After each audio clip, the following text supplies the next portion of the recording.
Hi, this is Anastasia Pelias.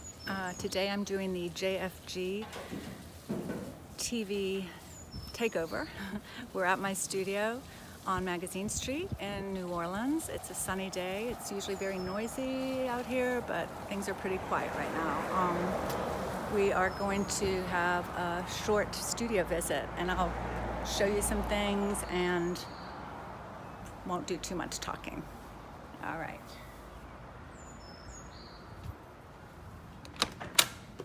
Here we are.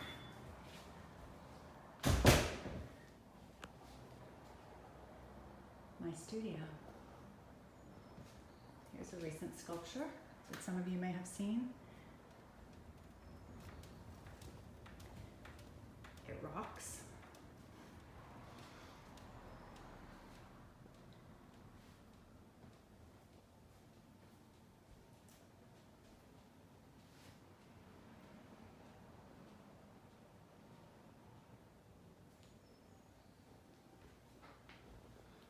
I guess you would say this is my office.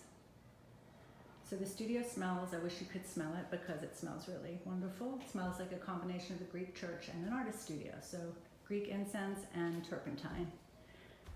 And this is my kitty, India. Hey, India. She's not impressed. So yeah, just some work. This is where I actually make the work.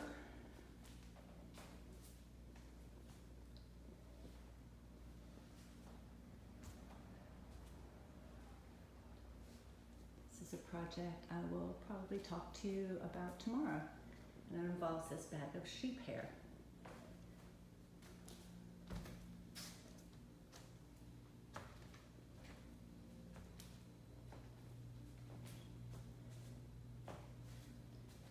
These are what I call works in progress.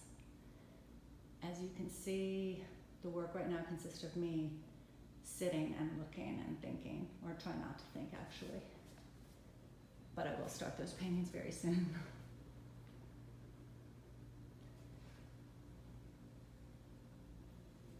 This is my super secret Prospect 5 project, which I covered up. Oops, there's a little peek, but this is the title. It was my pleasure, and will be a site-specific piece. Very excited about that.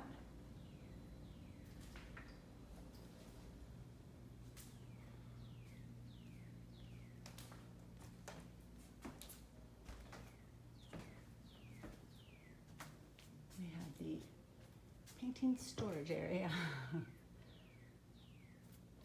And I call this the studio shed, although it's really just storage. Some components for future works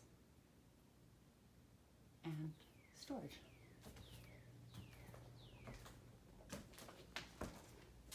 Oops, I'll take you outside, and I've been spending a lot of time out here. I feel very lucky to have this beautiful back porch, which, oh, I traded a painting for this back porch, post Katrina. And we will end with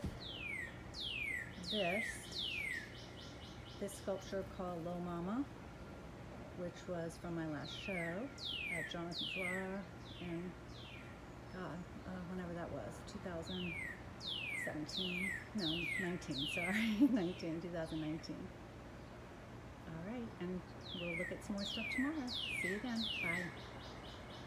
Actually, I've been thinking about doing this work for many, many years, and this past summer I did a residency at the Skopelos Foundation for the Arts and made this installation in honor of my mom. And when I got back, I realized this was a much bigger project. So now I've been working with the curator, Andrea Anderson, here in New Orleans, and this project has evolved like immensely. So now it involves not only the site-specific installation, but sound, original music, sculpture, painting, film, and also an original scent that I made with an aromatherapist on the island this past summer. It smells just like the island. So I'm very excited about this project. We're going to be working on this probably for a couple years, and sheep hair is also involved, and now I'm going to show you a little video starring sheep hair.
The earliest influences and inspiration on me as a young artist.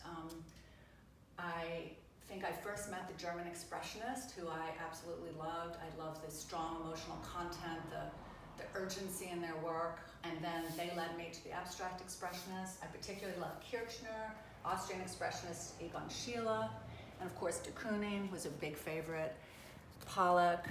I got a lot of books, did a lot of research, and I think that's really critical in the development of a young artist.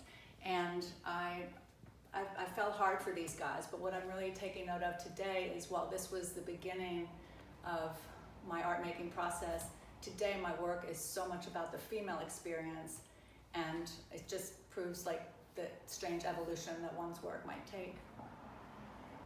A major influence for me in the flesh, in real time, when I was a young artist, was my undergraduate professor at Newcomb College at Tulane, the painter Hal Carney. He was a huge supporter of mine. He taught me what it is. He really didn't teach me how to make paintings.